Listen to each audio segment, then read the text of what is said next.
Oke, hari ini kita akan sedikit banyak akan membahas eh, rumah-rumah di Jepang ya. Ini kebetulan yang mungkin akan kita sedikit bahas, kita review adalah karya dari Unemori Architects ya, untuk bangunan rumah tinggal di Tokyo ya. Seperti kita ketahui, Jepang itu juga suatu negara yang cukup mahal dalam memiliki rumah dengan kafling besar ya, dan kita juga tahu Jepang juga punya 4 musim ya. Jadi bagaimana eh, arsitek ini mendesain rumah yang dibutuhkan di Jepang ya, sesuai dengan kebutuhan. Nah, ini Unemori Arsitek bikin rumah yang kita lihat sekilas dulu ya, dengan blok-blok massa ya, dengan bentukan blok-blok massa ya. Kelihatan ini pakai metal plate untuk dindingnya, jadi nggak pakai dinding bata biasa. Mungkin kalau di Indonesia panas tuh ya, kalau nggak pakai instalasi Ya, panas. tapi mungkin karena di Jepang mereka butuh panas itu supaya nggak terlalu dingin di musim gugur atau di musim Banget. dingin. Indonesia. Dan jendela-jendela itu memang dibiarin aja menantang matahari ya. Karena memang mereka butuh supaya beban penghangatan ruangan atau pemanasan ruangan tidak terlalu berat. Itu ini direct sunlight gini memang sedikit banyak bertentangan kalau di daerah tropis. Jadi daerah tropis boleh aja sih direct sunlight begini, tapi cuma boleh sebentar. Kalau nggak panas pasti, karena iklimnya berbeda. Nah, yang menarik dari rumah ini adalah compact ya, desainnya compact dan simple, tapi tidak mengorbankan visualnya. Visualnya juga tetap terlihat menarik ya, dengan bentuk masa yang dinamis ya, walaupun dia mungkin kelihatannya pakai ini kemungkinan plat metal mungkin ya di sini, plat metal ya.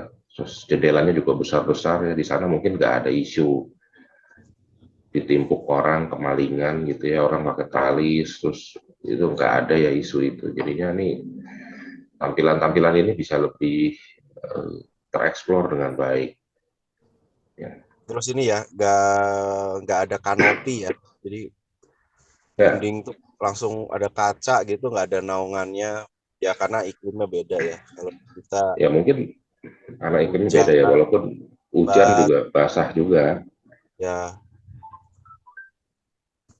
itu gitu. juga kalau kita ini karena tropisnya tropis lembab ya, tropis basah, jadinya akan lebih baik kalau misalnya membuka jendela tuh supaya ada ini ya sirkulasi udara. Kalau di subtropis kan kecenderung kering ya, jadi nggak ada tuh Ya, up gitu-gitu tuh nggak ada gitu ya. karena Seperti mereka kalau di tropis yang kering pun gitu, seperti di Sahara gitu juga nggak ada tuh istilah pengap ya, panas panas tapi nggak pengap kalau ini ya mah karena nggak ada kandungan uap air iya, gitu. kelembapan Jadi ya. kelembapan itu adalah faktor sendiri terpisah dengan suhu kan gitu. Kalau di Sahara ya mungkin panas suhunya tapi dia kering, nggak ada uap air. Sementara kalau kayak di cuaca dingin gitu ya, 4 musim itu mungkin mereka dingin dingin suhunya rendah tapi kering gitu. Apa kelembapannya juga nggak ada uap air. Sementara kalau di tropis mungkin suhu panas dan dinginnya nggak terlalu jauh jaraknya, tapi kandungan uap airnya itu tinggi. Jadi kalau kalau terlalu banyak uap air dalam ruangan tuh juga bisa ya bikin pengap, terus juga mungkin beberapa peralatan-peralatan yang bisa menyerap air gitu bisa jadi jamuran ya kan, hal-hal seperti itu tuh jadi pengaruh. Nah, beda di sana. Nah, ini dengan ini juga dia bersanding serasi dengan tetangganya ya, mungkin tetangganya desain bangunannya berbeda ya. Nah, mungkin ini bangunan baru bersanding dengan cukup asri, walaupun dia cukup boleh dibilang beda sendiri ya dengan tetangga-tetangganya. Itu. Nah, ini bukaan besar ini untuk memasukkan cahaya sepuas-puasnya nih ke dalam ruangan seperti ini. Jadi ruangan selain hemat listrik untuk penerangan juga mungkin untuk penghangatan dalam ruangan juga mereka cukup hemat. gitu. Ya, ini juga kamar tidurnya ya seperti biasa ya, Jepang identik juga dengan beberapa material-material kayu ya. Ini mungkin lantai duanya dipakai kayu untuk konstruksinya. Karena ada faktor ini juga ya, daerah gempa ya. Ya mungkin daerah gempa juga membuat kayu jadi material Gempa. yang populer untuk konstruksi karena dia punya kemampuan elastisitas lah, nggak nggak rigid, nggak rigid dan gampang getas gitu. Ketimbang pakai beton, ya even beton bertulang pun ya, karena kayu kan jaringan hidup ya, yang istilahnya ya lihat dia akan terpuntir tapi tidak akan patah gitu, nggak akan fraktur gitu. Kira-kira seperti ini. Bagus memang dia cukup mengekspos jeroan dalam rumahnya ini keluar ya, dan rumahnya nggak terlalu besar gitu. Ini filosofi tinggal di Jepang tuh dengan rumah-rumah kecil dan kompak tapi fungsional itu udah menjadi suatu budaya. Di sana area servis nih kayaknya, cuci, kayaknya mesin cuci nih bulat nih. Ranjang mungkin ini eh, kabinet ya, atau kalau nggak mungkin kloset gitu. Sebelah sana udah area servis.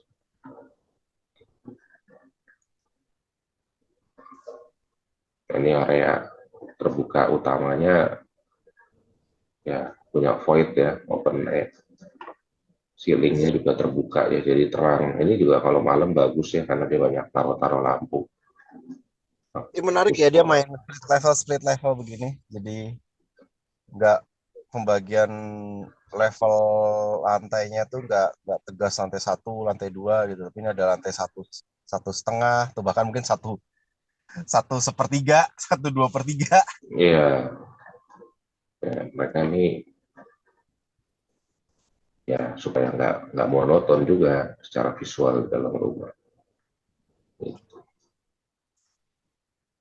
Nah ini memang selalu arsitektur Jepang yang modern-modern gini cukup memberikan inspirasi ya. Bisa kita jadikan inspirasi, tapi kita nggak boleh tiru di iklim tropis karena ini jendela-jendela ini sebaiknya ternaungi dengan baik di bawah bayang-bayang. Tetap prinsip-prinsip arsitektur tropis kita kita harus patuhi supaya tidak salah gitu. Seperti dinding ini gitu ya. Dinding ini terekspos matahari, kalau di iklim tropis tuh nggak terlalu jadi malah eh, masalah gitu, karena begitu dinding ini misalnya pakai bata gitu ya, terus terekspos matahari gitu, nanti malam di dalam ruangan kayak oven itu panasnya. Tetap prinsip-prinsip fisika bangunan seperti itu harus tetap diperhatikan. Jadi kadang-kadang kita lihat bagus ya di Jepang kayak gini, tapi kita nggak bisa bawa nih ke Indonesia gitu, karena nanti jadi salah gitu arsitektur. Iya. Ingat arsitektur Belanda di Indonesia itu kan juga mereka menyesuaikan dengan iklim tropis di Indonesia gitu. Ketika mereka datang menjajah itu kan mereka menyesuaikan, karena di Belanda sendiri rumah-rumahnya juga beda. Di Belanda dinding-dindingnya terekspos matahari nggak apa-apa karena memang mereka 4 musim kan, mereka butuh gitu. Tapi kalau Ini di kalau, Indonesia kan nggak bisa tuh.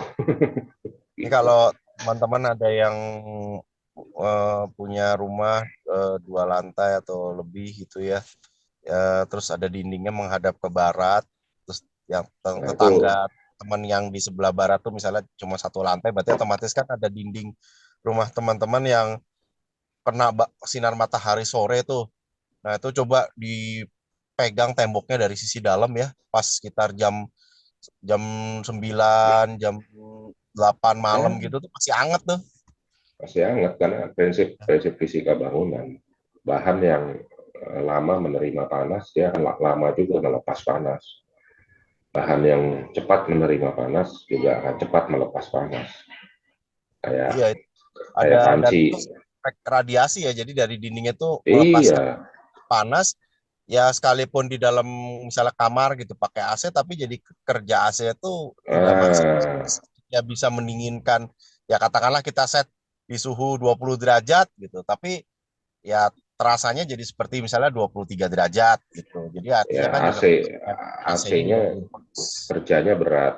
Jadi Ya, AC-nya jadi punya tugas untuk ngedinginin temboknya gitu sekalian. Padahal temboknya kan nggak perlu didinginin.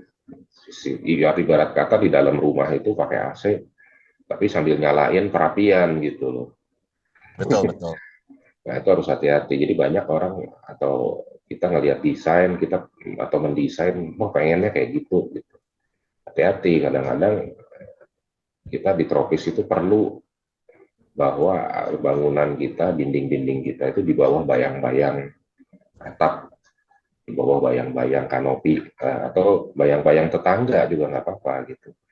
Karena dengan di bawah bayang-bayang itu kita ternaungi dari sinar matahari langsung yang membawa panas. Kan kita kan sebenarnya butuhnya terangnya, bukan butuh panasnya. Kita butuh terang, bukan butuh panas. Itu yang penting itu diingat. Jadi kadang-kadang inspirasi desain gini memang bagus. Dan karena tidak lazim di Indonesia atau di mana, kita cenderung untuk copy paste ya, untuk copy paste gaya-gaya desain yang tidak tropical gitu. Cuman itu nanti panas.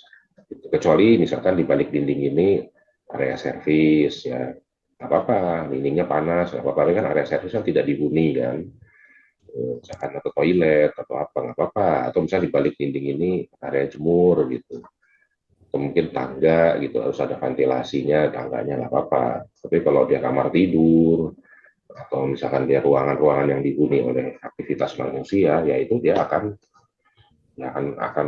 salah gitu sebenarnya gitu. Jadi rumah-rumah desain Belanda yang di kota-kota tua, yang di Bandung, di Menteng, di Jakarta itu benar gitu. Nah, sekarang tinggal gimana cara menyelesaikan itu dimodernisasi supaya tampilannya lebih modern gitu. Karena kalau kita ambil desain plok-plok seperti ini akan nggak tepat di iklim kita. Begitu pula juga dengan desain seperti ini akan nggak tepat di iklim gurun gitu mungkin. Nah, ini nggak bisa gitu. Atau desain rumah tropis ditaruh di iklim 4 musim gitu ya, ya itu juga nggak jalan gitu ya kan, nggak bisa. Gitu. Iya. Jadi kita harus hati-hati. Kadang lihat kita ini bagus, tapi bisa salah. Kita kira gitu. Hati-hati nih, ya kan. Kayak mereka nih lihat tetangganya juga jendelanya nggak ternaungi ya kan, atap miring dia berhenti di sini ya ada talang oke lah buat Ya, nggak ada hujan ya kan. overstack ya, lebihan atap gitu nggak ada. Mm-mm. Ya ini mereka overstack cuman di pintu masuk supaya pintunya nggak kehujanan gitu aja, tapi nggak ada overstack atau lebihan atap yang menaungi nih jendela gitu, nggak apa jendela ini hajar matahari juga nggak apa-apa. Kalau secara tropis sih idealnya overstack tuh minimal 1,5 meter ya, baru terasa fungsinya gitu. Karena kalau juga Ya overstack tapi cuma 50 cm ya, ya namanya hujan kan pasti kan ada ya angin kan tuh bersudut ya, nggak benar-benar tegak vertikal, ya. apalagi angin gitu. Nah itu ya tetap aja si jendelanya ketampiasan air hujan. Iya. Jadi tantangan di iklim tropis yang ada curah hujannya tinggi ya adalah ya selain kemiringan atap dan talang air juga overstack, supaya dengan overstack yang memadai misalkan 1,5 atau 2 meter itu dalam keadaan hujan kita bisa buka jendela tanpa harus takut ketampiasan itu sebenarnya itu kan adem ya, jendela dibuka pas hujan itu kan adem, itu sebenarnya kan enak gitu, tapi gimana caranya air nggak masuk kan gitu kan sebenarnya gitu. Beda kalau di iklim dingin atau di iklim gurun gitu. Oke, kira-kira begitu review desain ya. Semoga bermanfaat untuk menambah keilmuan. Sampai jumpa ke episode berikutnya.